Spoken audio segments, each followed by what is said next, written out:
In this video, I'm going to show you how to trace in Adobe Fresco. So to do this, first you want to open the image which you want to trace. So I'm going to go to the bottom left here. I'm going to click on this image, so place image, and then click on files.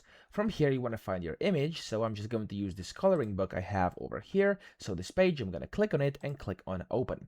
Now, whenever you do this, you can of course move it around and resize it so you can position it however you want it to be. I'm just going to leave it like it is, and I'm going to click on done at the top right.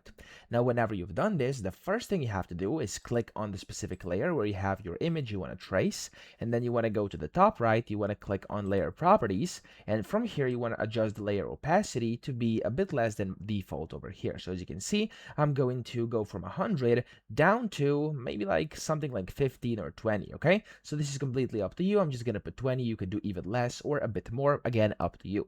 Now, whenever you've done this, the first part is done. Then what I would do here is, again, click on this layer, and I would lock the layer, because if you lock it, then you can't actually move it by accident, and it's going to just keep in place, okay?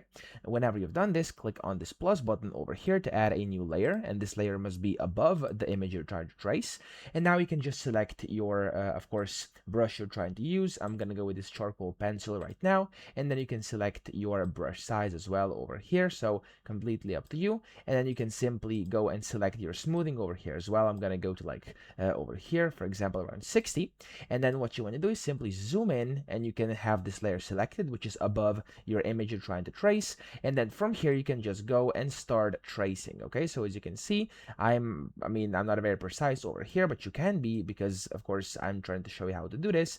But that's essentially how to achieve this. Okay, you can then just go and go over the lines and trace that way. So you can just go and take your time. You can zoom in some more if you want to, and that way you can trace your images. So that's how easy it is to do it. I hope this video helped you out. If it did, please subscribe to the channel and help me out as well.